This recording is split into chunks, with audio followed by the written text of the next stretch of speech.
esprit à papa na biso Jani ezo tambola toujours moni mon ezo telengana même la brine bisika azo la émission au azan akimiate azo pressentir c'est comme si mon présence moko eza pembeni na ye bisika nyoso yazo tambola soki aluke lo nyanzambe ya solo ta luki basala nzambe te abengi basale lié prière za na ba service ba kosela mama la brine po umbe na mokili mais soki asali yango te ayeba atande ngazo lela alobi botala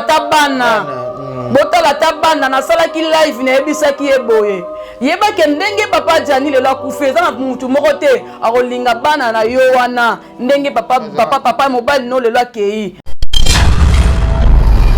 ndeko na biso manike nobi manike mama sera lobi manike ndambala kisinga mutu moko la ki cher na vino lobi ke manike ndengo ke bongo poto kozonga te tikala kuna ndeko na biso okufa ona moni simo yo zale belo okufa beli kambu moko mabe e kokomelo ko regretter na mabe wana kokomelo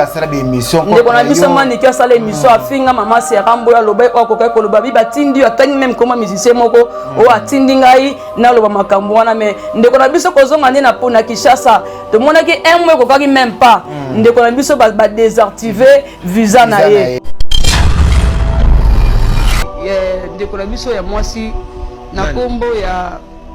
ya manike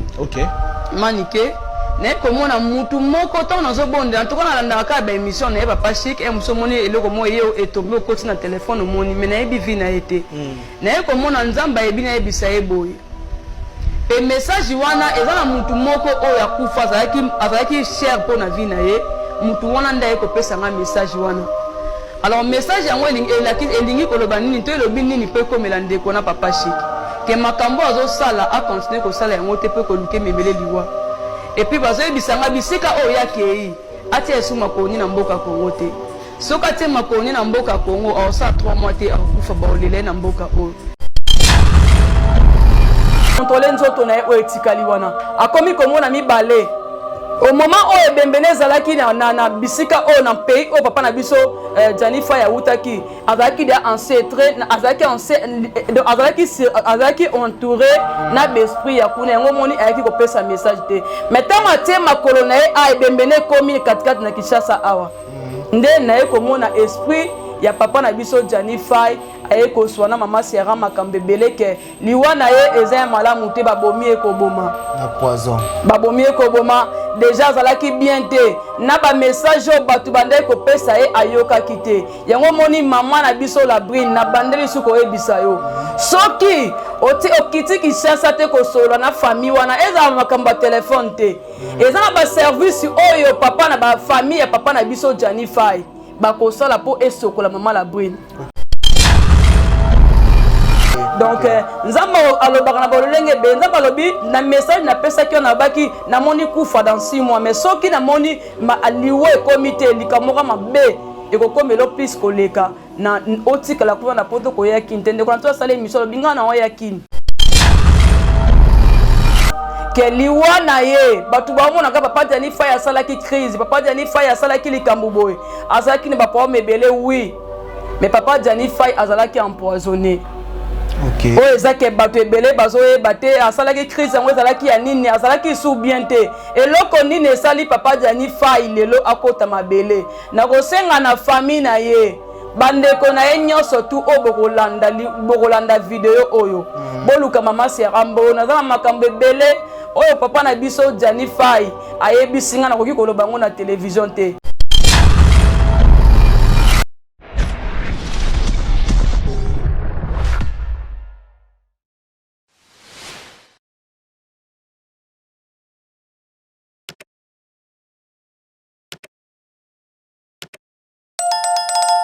Voilà, bienvenue mesdames et messieurs, vous qui nous suivez de partout dans le monde entier. Merci pour votre fidélité sans cesse renouvelée sur votre mère chaîne MK Yokani Télévision. Abonnez-vous massivement, likez, partagez, commentez et surtout vos suggestions, vos remarques. En tout cas, tous parce que c'est grâce à ça et au salaire que Moussala Oye qui est toujours du bosso. Grâce à ça, Moussala Oye et Osala toujours on a pour que la bino le maire ou bino bossenga rabino. Tolobango à chaque fois exercer Zalara Mokoyum Tokotem pour la première fois au sabot. abonner, au partager, au télévision, j'aime, commentaire, nayo, et vous allez vraiment les bienvenus. Et merci à Bino sur Bossa Rango parce que ils ont ça la biso, vous mettez tout le monde à la peine, Nabino, commentaire, Nabino, un message, Nabino, ça montre que tu as suivi, peut être ça la Rango vraiment bien et beau, continuez toujours, que ça Rango pour que Biso peut vous encourage, et après la Bino, au Bino Bossé, en Kabiso, na tant nous sur Oyo, beaucoup d'ana, besoin d'Abiso. Voilà, là j'ai dit un grand merci à la grande famille de MK et Yokani Télévision. Je vois José Foka derrière la caméra, à la réalisation, je vois 3 fois mobile, en tout cas, on a pu se battre de place aux alliés. Et pourquoi pas notre autorité morale, notre maman, on a pu se battre vraiment place aux alliés. Nabino Sobolinga Kalembengazo, Bosutenanga de près de loin, en tout cas, merci beaucoup au Bossalaka pour Nanga et Salakanga, vraiment bien. Là, je vois Sabrina Merson, Kazaï, le cœur du chef, Madame Edouche Ikolo Amban, mon ami, n'a pu se battre de place aux alliés. Maman Zozona N, Maman Motema Malambo. Mami Longo, en tout cas, n'a pas souvent de place aux alliés. J'ai dit, tu vois, on a Chypre ici, il y a Yopé Angwana. Voilà, comme vous savez, l'actualité dominée sur la mort de notre artiste et comédien Gianni Faye. En tout cas, le loko tozomi to kolobelango parce que le lobo vous a surpris on a invité dans mukolelo. Pourquoi asito senge aleka parce que le loko oyo kokisami eze loko o alobaki. Après ça qui déjà professionnel en tout cas les artistes et comédiens tout le kakalanga janzambe non c'est ya kobo ya te parce que eloko oyo comédien Gianni Faye eloko déjà oyo ilubama qui déjà pas maman na biso maman Siara Mboyo maman prophétesse alobaki déjà yango mais pourquoi ka ekomi est-ce que ba artiste bozana mato ya koyoka ou be bozana mato ya koyoka te to ko découvrir ngo ensemble ngana bino to ko za ba réponse nyonso mukula lelo Montréal so oza même langage nanga ofungola biso to yamba invité na biso mukula lelo mon prophète Siara Mboyo, on appelle bonjour et bienvenue. Bonjour Glad, bonjour Peuple de Dieu, partout dans le monde, ici qui est Nzamba Pambola Bino. Non, c'est pas la macasse n'est au mesana avant tout bande émission na biso, to gumbi mitu na biso kopé sans ambe merci oyo alini kokuta nsangana na mokolo alelo to kangi misto bondeli éternel Dieu tout puissant de très de miséricordieux Yahweh to pesio merci pour za malamu mingi et belé to lala kina bango basili kokufa kasi nanguya na yo obateli biso opesi biso souffre de vie ofele na recommander émission oyo entre tes mains saints maïnyon sotoko sola tikete molimo santu na yo a diriger pe akamba biso nguya nyonso ezali ayote ezala mosika na biso dans le nom puissant de Jésus-Christ de Nazareth to bondeli bongo tolobi merci Seigneur Jésus-Christ. Merci Seigneur Jésus-Christ. Voilà. Merci beaucoup en tout cas peuple de Dieu l'autre vous a vraiment béni à Royamba maman Siara maman prophétesse na biso wazala toujours on a pour na biso après ça biso ba prophétie o esalemaka. Voilà. Merci beaucoup maman Siara na ndenge on dit invitation na biso mon kolalelo en tout cas ya kolobeza tellement ébélé. D'abord avant to kota na basira ba question mususu maman Siara lelo papa Gianni Faye azate. En tout cas ce qui na sengina yamba yo parce que ils ont la prophétie oyo pesaka déjà avant to koma na liwa ya papa na biso Gianni baki toi ba artiste ba ko kufa le de papa Gianni akufi. Oui. Na éviter ça le nom ndenge nini. Merci beaucoup na pesi non toutes les familles et ba comédiens nyonso mes condoléances na libota na Mobimba. Mes condoléances na famille nyonso surtout ya papa Gianni Faye.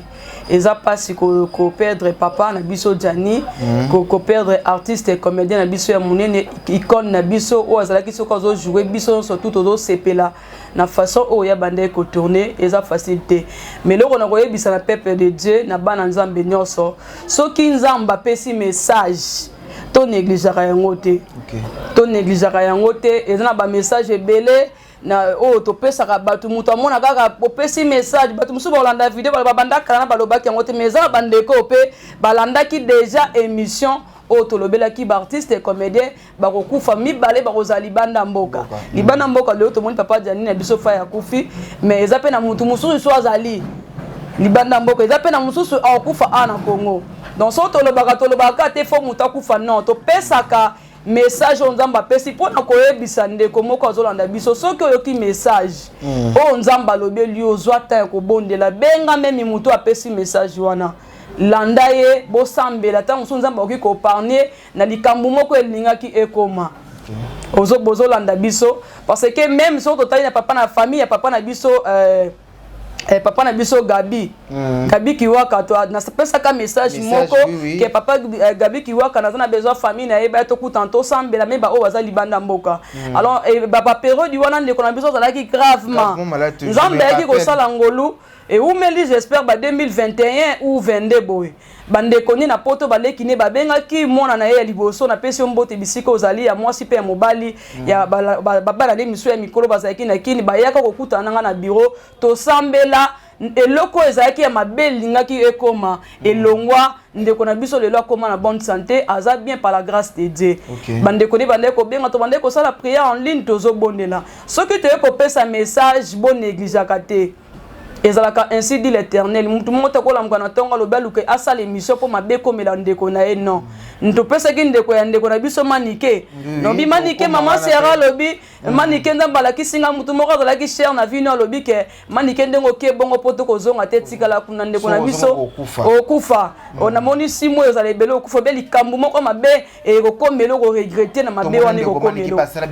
ndeko na biso manike asala émission afinga mama sera mboya loba okoka ko loba bi batindi tangi même comment musicien moko o atindi ngai na loba makambo wana me ndeko na biso ko zonga ne na pona Kishasa to monaki un mois ko kaki même pas ndeko na biso ba désactiver visa na ye donc nzamba alobaka na bololenge be nzamba lobi na message na pesa ki na baki na moni kufa dans 6 mois mais soki na moni ma aliwe comité likamoka mabe e ko komelo plus koleka na otika la kuva na poto ko yakini tende ko na to sala émission binga na yakini yo mamo batindi oloba na yakini alinga province donc a province Nzambe et sali pe un mois te ba désactiver ndeko na biso 5 ans eza facile to mona batebele bateka mapangu babanga bateki lupangu pa kende poto me ba escoquer mbongo azui pe visa te voyage pe simbite donc na mbongo mais na mbongo aluka même azo ata visa wana esimbate déjà tango ozui 5 ans ba désactiver eza déjà moko eliwa o ememi yo tant monsieur mona ke baby selo makambe bele we saki ko tomba me ozongi so à 0 donc to négligeaka langage Nzambe te soki Nzamba pesi message moko to sala ke fort ya koyoka pe ko luka basala Nzambe babondela pona yo. Voilà, merci beaucoup maman Sera to que est vraiment bien papa ya papa na biso Jani o aote ko kufa si maliwa na makambe mpe bele papa ya profession opesa ki biso mais lelo bazui ndeko na biso la brune batie au centre de royaume muto abomi aza cause ya liwa papa Jani na bité papa ya prophétie oyo zwaki na papa makambo ya réalité comme et pas maman na biso la brune okolo bani est-ce que ça ka yango wana butu oyo eza makambe bele avana koma na message o papa Jani apesinga na yebisa na pepe de Dieu na okende na nazonga sima muke pona ndeko na biso la brune Maman Serambo a salaki live moko na chaîne nanga na page nanga ya TikTok. Donc papa Jani akufi et maman la brune bengana ki batu matanga na kata ndaku na ye. Na salaki vidéo moko na live kana kata bureau nanga ko yebisa ndeko na biso la brune kolanda loyenge abatu te.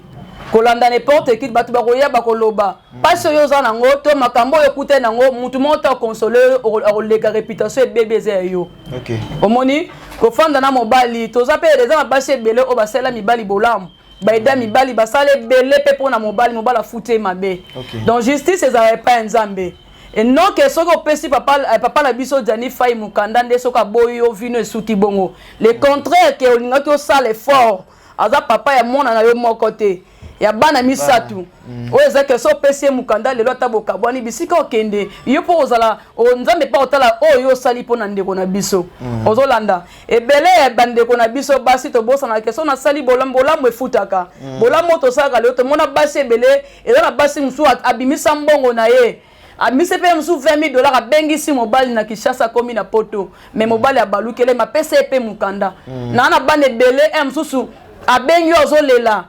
atindela mobali mbongo mobali kepoto apesi mobali mukanda mobali abengi sipe mwasi mususu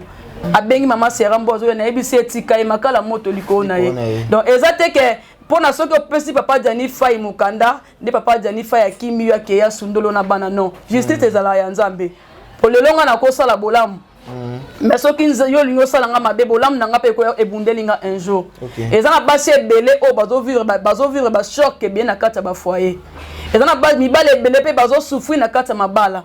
ozolanda na kati wana to ngona kaka lelo po ndeko na biso papa Jani na papa Jani Fay akufi le makambe komi ko mebele oui na art ndeko na biso la brine salaki mabe ko fana mobali pendant 16 ans o eza 15 ans que opesi mukanda te mais to lo balelo parce que la brine opesi mukanda te oui asalaki mabe même denga bengali batu na matanga même denga azuta ko lela mobile na ete asalaki mabe et puis esprit ya papa na biso Jani ezotambola toujours molimo nezo telengana. Même la brine bisika azo lande émission o aza akimiate. OK. Azo pressentir c'est comme si mon présence moko eza pembeni na ye. Bisika nyoso yazo tambola. Soki aluke lo nyanzambe ya solo te aluki basala nzambe te. Abengi basale lié prière za ba service ba kosela mama la brine po umya na mokili. Mais soki asali yango te ayeba atande ngazo lela alobi botala tabana. Botala tabana na sala ki live na ebisa ki eboye. Yeba ke ndenge papa Jani lelo akufeza na mutu moko te akolinga bana na yo wana ndenge papa mobile no lelo akei ndenge papa ya bana no akei na passe yo pesi même branking wana ekota na bano ya boti. OK. Même famille ya papa na biso Jani Fai ba olinga esu bana wana te parce que ba perdre o bango azala ki cher o azala ki papa pe ya bana misu ba kolaki o azala ki responsable na kati ya famille na ba perdre ye kaka pona ndeko na biso azangi mukanda lelo papa na biso Jani akende ki poto ya kotambola melelo azonge bembe nalandi video moko mama nezolo balobi na ko benga su ya faite ya fa iso bengi ye na ebika zala dia na mukanda te bolanda pasi wana loko ekomeli papa na biso Jani Fai eza la brine bana mibale bele ba muna ka teke ezaka histoire te mutu na mutu azwa conscience na kati ya likambo oyo mutu na mutu azwa leçon na kati ya makambo oyo parce que le to mona papa Jani Fai akufi mais to yebite ndenge nini papa Jani Fai est-ce atambwisa ki fi na ndenge nini c'est ça aussi na sima papa Jani Fai banani bande ko lela na kombo na ye est-ce que na basi moko bande ko souffrir tozo mona mususu lobi ke nga balaki nga mususu lobi ndeko na biso mama na biso mawa lobi papa Jani tika ke na zem na limwaki bali mwasi musu na shop wana botini mona moko ki okufa ndeko mususu pe o batika ki pe basali mariage otala mobile na tike na Kishasa alatisi alliance basali divorce te tike le papa Jani ke mabele mais le loki ko fa na ndeko la brine baboti ne pe bana siko na minute o ba sokola combien de femmes o papa Jani bande ko vivre na bango poto yebika wana mais za pe na batu misusu oyo papa Jani bande ko vivre na bango za pe na bana mususu o babota maki même na poto eza na ba fi mususu oyo babota na papa Jani ti lelo ba na ba live aba mission esala mabalo bate mais bazali eza pe na bana mususu bazali oyo papa Jani Fai abota ki na ndenga poto mais za bana la brine te. OK. Ozolanda yango na vie to yeba ko sala bolamu bande ko na biso mibali boyeba na kotambola makambo ekomeli papa Jani mutu na mutu azwa leçon ezala ka pona papa Jani Fai te biso pe bana basi biso pe bande ko basi tozo ba par na biso ezana batebele ba o souffrir na mabala bande ko basi bele ba o souffrir aza manipuler na kati ya libala wana mobala respecta kete mobala emilia kaye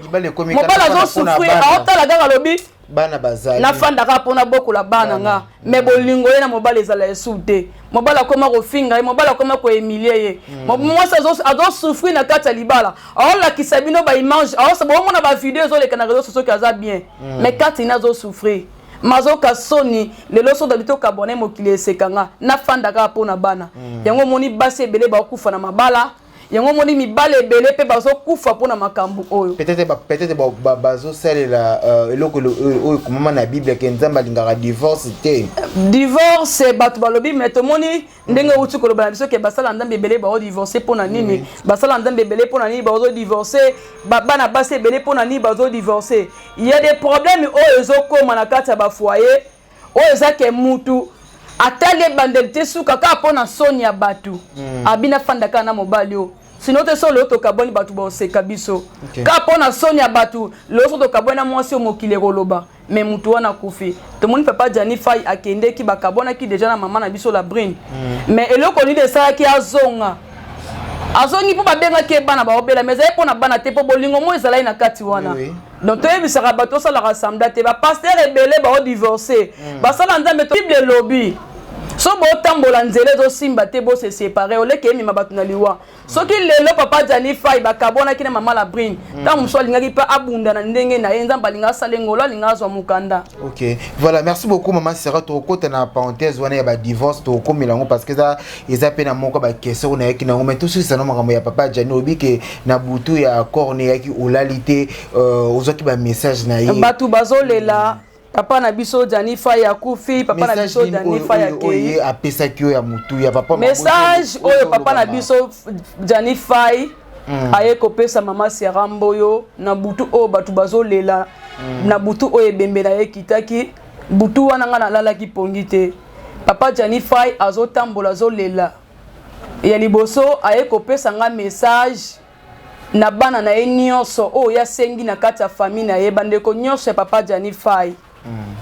Papa Johnny Fay asengi bomoko po na bana na ye. Bana ye baza na bokabwanité. En plus ndenge papa na biso Johnny Fay azoloba ke liwa na ye batu ba mona ka papa Johnny Fay asala ki crise, papa Johnny Fay asala ki likambu boy, asala ki ne ba pa mebele oui, mais papa Johnny Fay azala ki empoisonné. OK. O ezake batu ebele bazoye bate asala ki crise ngo azala ki ya nini, asala ki sou bien te eloko nini esali papa Johnny Fay lelo akota mabele na kosenga na famille na ye bandeko na ye nyonso tu o bokolanda video oyo boluka mama Serambo naza makambo ebele oyo papa na biso Johnny Fay ayebisinga na koki koloba ngo na télévision te. Mais ndeko na biso la brine bisika nyonso oyo zali il faut on se connecter oluka famille ya papa na biso Johnny Fay ba mama na ye bandeko na ye osengi pardon ofuti ba droit nyonso o bakosenga yo poza na vie o continuer ko vivre liboso parce que ezana ba service ese salami et que maman na biso la brine mobali nyonso akoya na sima ya papa Johnny Fay mobali wana osa désenté baba abando kufa. OK. Donc o banda ko kufela mibali mobali nyonso koya na nzela na yo pe nazomona esprit de mort oh papa na biso Johnny Fay akei bisika papa mama la brine azali o sentir présence na ye.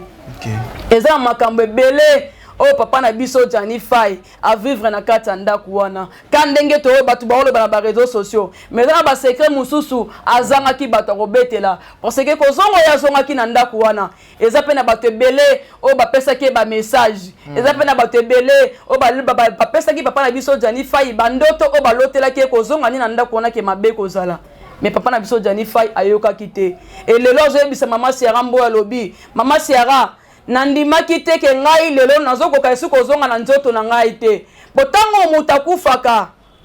esprit ya mutu ebimaka abandi ko contrôler nzoto na ye o etikali wana akomi komona mibale au moment o ebembene zalaki na bisika o na pays o papa na biso Johnny Fay awutaki azalaki de ancêtre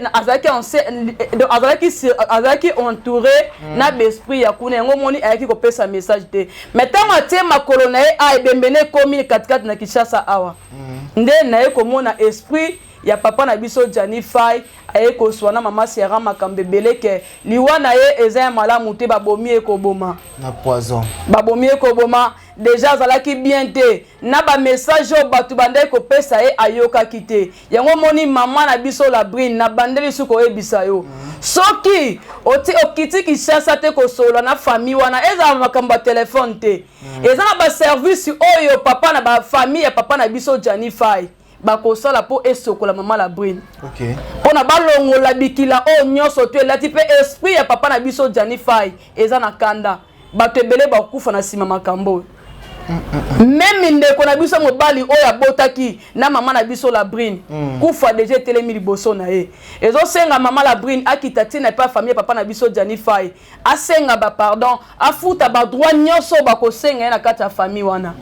Eza pe na ba service oyo famille wana ko sala po azala libéré famille ba koyamba parce que tout le monde ba vidéo circuler la brine ayete soka yeto ko bengana est-ce que ba koyamba mama na biso la brine conseil na opesa yo na sala ki déjà live avant ebembe papa na biso Johnny Fay eya Kinshasa na yebisa ki yo boye kendenge bemba papa na biso Johnny Fay eza kuna yo kozele bembe ya Kinshasa te yo koma de ya Kinshasa avant ozana mukando ozanga ki billet ya kosomba te po kita na bana koto ya kolela mobali na yo. OK. Poza papa ya bana na yo to mona basi musu na kati ya ndako libala mobala osale mabe aoleka na ba souffrance mais ka pona mwana moko abina obate éducation mwana nga na boy na perdre na kabwa na divorcer te polo so na divorcer pona mwana nga oyo mwana nga vie ya obeba mais yo bote na mobali bana misatu oyebi oyo bande ko sala na kati ya ndako oyebi maloba nini oyo papa Johnny Fay ayebisaki yo oyebi ndenge nini papa Johnny Fay akufi tisiko yo tikali ko expliquer ndenge ya kate mutema te pona ba famille na ye soki oyo kaki conseil nga na yebisaki yo ke zwa biloko zwa bana na yo kitana Kinshasa taba ko beta yo ataba ko finga yo ataba ko emilio bato ba Holanda émission o na salaki live mikolo uti ko le avant une semaine bembeya na lobaki na mama na biso la brine akita Kinshasa aya ko senga pardon pe alela taba ko beta e aya na bana atako na bana famille ya papa na biso Jani Faye ko pe ko zongisa motema sima pona bana wana. OK. Mais lokola ye aza en mal entourage. Aosa ba conseil ba tebele ya mabe. Bato ba osa pembe ne mama la brine ba osunga yote. Balingi yote. Balingi yote nyoso ba oyebisa wana. Kolanda bango te sala boye yonde okotika na bokuwa wana. Yonde okotika na libabe wana pe yeba après papa na biso Jani Faye oya kei. Mibali nyoso ba na vino soki olobi osali makambo ngana lobi te. O bando kufela ka mobali. Okoma kala mwasi moko oya boti na mobali akufi bokabwa na ye. O mobali nyoso ko yana nzela na yo posa couper na yo abando kufa. Voilà, merci beaucoup. Le message est passé en tout cas. Maman Nabiso la brune en tout cas Tolingo Mingi. Message aux hommes ma considération. En tout cas, tika no sozo sala kita awa yako surana famille mobile no futa ba droit no pour que osala libre, osala libérer, au refaire vie na yo parce que osana nous gêne, osama comme belé ya kosala. Maman Siara par rapport ya message oyo papa Nabiso Jani tonga bimena ko apesa ko abike liwa na ye ba poisonna qui mais na résultat ya autopsie autozoa qui nandingo lobike alobike azaki na poison te bate to ndimela o ya lobi be o autopsie pesa ki biso papa na biso Jani Faye o ngana zo le beza trop spirituel. OK omoni autopsie et pesi résultat o emonaki balobiki papa na biso autopsie et pesi papa na biso asali nini asala crise balobiki asala crise ne memiye yango na bila lobi avant tant autopsie et pesi résultat wana maman na biso la brine il faut aya na famille ya mobali na ye papa na biso Jani Faye o atiki biso a expliquer maloba nini o papa na biso Jani Faye abandai ko loba pe cause ya makambo basali po mimena liwa e wuti sort na ngweza nani pe nani oyo azana sima makambo mama la brina ye makambo no loba. Okay. Donc à l'écan émission à qui n'est pas famille ya mobali na ye a s'excuser a senga pardon parce que mobali na ye a kufi na poison au batela qui et puis poison on est uta qui papa na biso Jani ava kufa al vivre makambo ebele ya mabe. OK. À vivre makambo ebele ya mabe aleki na ba souffrance et puis et comment qui na maman ko azaki même pas sur na téléphone pembe na ye bande kone ba ole ba oui to sola ki na ye mais avant semaine o ya kufi téléphone na ye azaki sur na maboko na ye te. OK. Donc eza makambo ebele on ndeko na biso déjà malgré celle qui crise à liboso kende ki après ba yo kozongisa ya sali so crise mususu bandeko baza na poto moni batu ba ofinga ba comédie poto bosungi papa na biso Jani te bosunga tiete non basunga ke na ba conseil bandeko benga yo zongi sukuna to landa bandeko be ba olo ba télévision ke bandeko pese conseil misusu pe ba bandai oui misusu pe ba yeba kite ka zongi na ndako wana misusu ba o ba découvrir ki papa na bandeko lo ba toujours na zongi pona bana mais za pona bana te pourtant na zongi pona bana abandeko bimana mama la brine ba bandeko sa makambu nyoso o mons na mobali basala na kata ndako wana donc mama la brine ayebi ke papa na biso Faye azaki ne loko lo ba sute liboso na ye yango na lobi mama la brine azana makambu ebele oyo papa na biso Faye alabandaki kolela na pasi avakata mutema oyo sengi ye aya kosola na aya ko expliquer libota ya mobali na ye liwe ya mobali na ye zalaki nini olelo ta bobi bokangisa mama la brine o sa prison obima justice nzambe ndele kini makambo nyoso asali et puis mama la brine soka yoki makambo to lobite 6 mois ebele Orlando papa Jani Faye. Voilà, merci beaucoup en tout cas si moi Belé ce qui Olandi Maluba oyo maman prophétesse lobito Olanda papa Faye en tout cas pour souvenir episode za bon te souvenir episode ali que ozala envie au boko la bana parce que bana bazai miki en tout cas yoka message au pe salé lango et kozala vraiment bien maman prophétesse Siara Mboyo toko ke malem vraiment maman Siara prophétie au pe saka biso lobaka 3 artistes ba okufa na libana boka mi balé na 4 a moko a déjà moko akufi to tika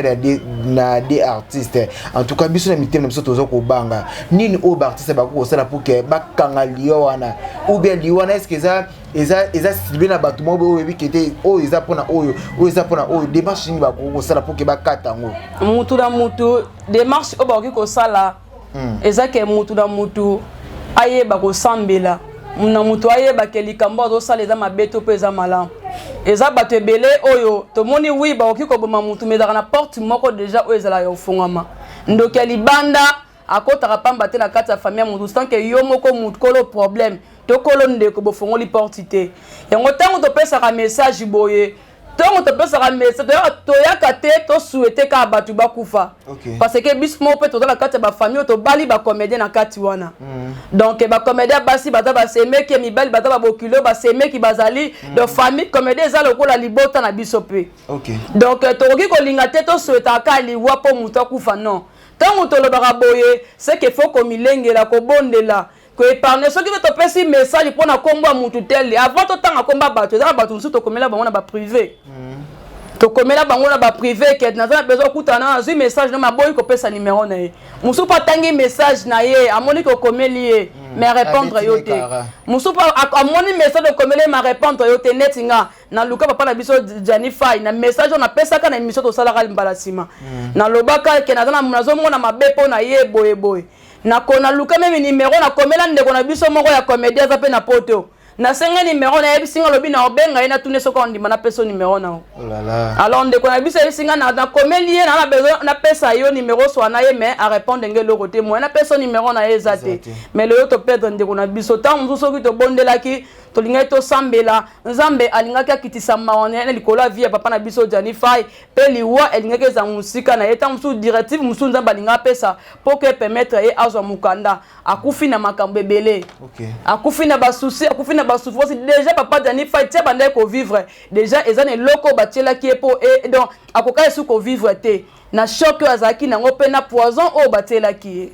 voilà merci beaucoup en tout cas toujours continuer na émission na biso en tout cas to ke mal éviter ba poison spirituel les aina me ko expliquer muke il y a des poisons spirituels il y a des sida spirituels les ali eza ba maladie belé lelo eza ya nzoto oki ko swango oui mais eza pena ba sida ya molimo o eza ke otamboli bisika nyonso tu ozomona solution ozomona malade ezomona te mais ba ebiso oza na sida mais otala yo muto oza na sida otambola mabete musu ndeko mosi mona Allemagne bakangi aza na sida mais mona 22 sa ebi mibali te ozolanda mais eza sida moko spirituel et ça n'a pas été belé bah tant que le bic est moutakou fina poison il y a des poisons spirituels les alliés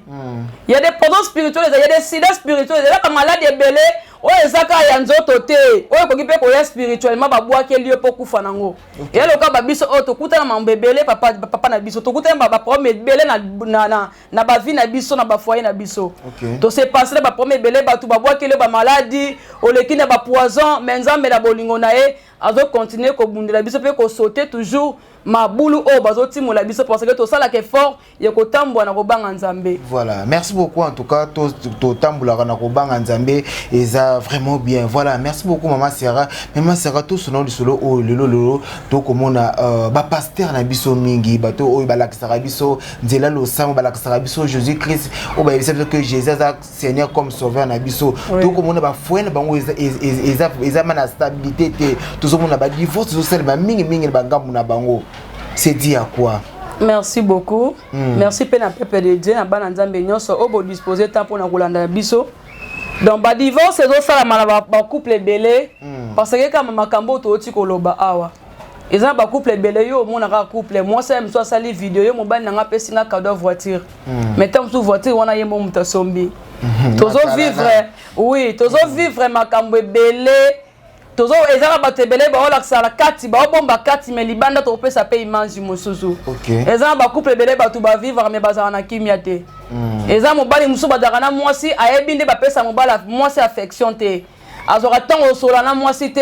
mwasi aza négligé na kati ndako libala mwasi ba finga kazo le kana ba humiliation de bazo maltraiter ye na ndenge moko mukete mais moi ça doit kanga mutema lobi solo na kabwana mobali nanga batu ba osekanga solo na bina kabwana na mwasi nanga batu ba osekanga ndeza cause ya batebele ba okufa ozolanda parce que tout le monde même na basala ndambe lo tuninga lelo pona nini ba pasteur ezala ba papa yembi ba prophétesse ba do divorcer mingi pona nini on écoute bon moni que zo simba te boluka bo se séparer parce que ceux qui bozo continuer bozo tambola toujours bozo tambola ensemble pour ba bolingo belé salama et donc les souti mais ba osala ensemble pour ba kabwana miso abatu ndeza cause abatu que tozana biso bien loko ezate ndeza cause ya liwa ya batu belé bazo kufa au mona bien kati ya pasteur otuninga ba pasteur ba divorcer mingi pona nini même ba pasteur na biso minene à cause azana mosi ba ofa na ye mais Munguna Sata ayebi ke pasteur wana assemble la rapport na ba via bato ebele yango biso bato to bonde la rapport na ba via bato za facilité kuta na ba problème ebele même na ba foyer na biso si ko soki pasteur wana do sambe la pona bato ebele azo songisa ba couple bato ebele mabale ebele lingi kufa ba bengi mama serambo yo bonde la pona nga ndeko wana bonde li pona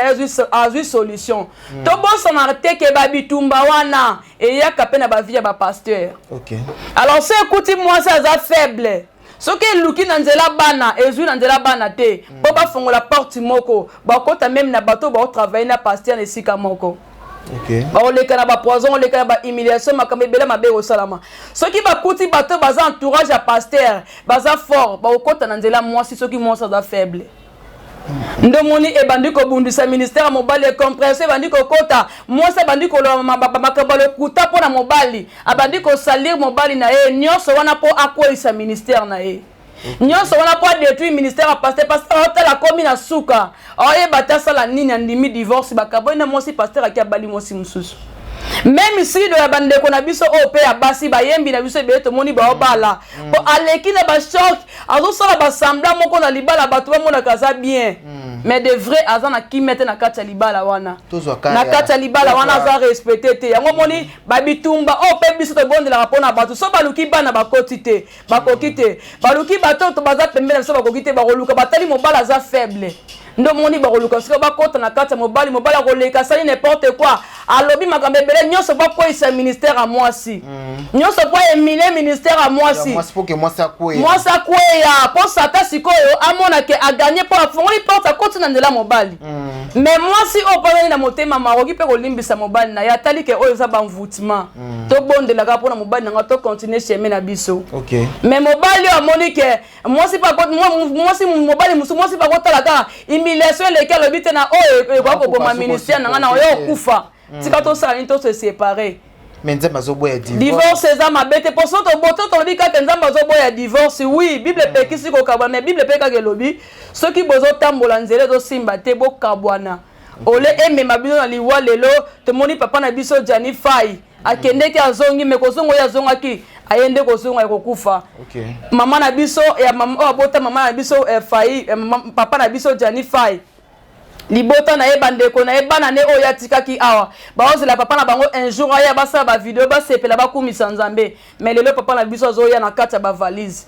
bisika o bataka ba valise po ya Kinshasa ndesika bazui carton ba lingi papa na biso Jani Fai na kati ya cercueil ba kotisi wana pe lelo papa na biso azoya ebembe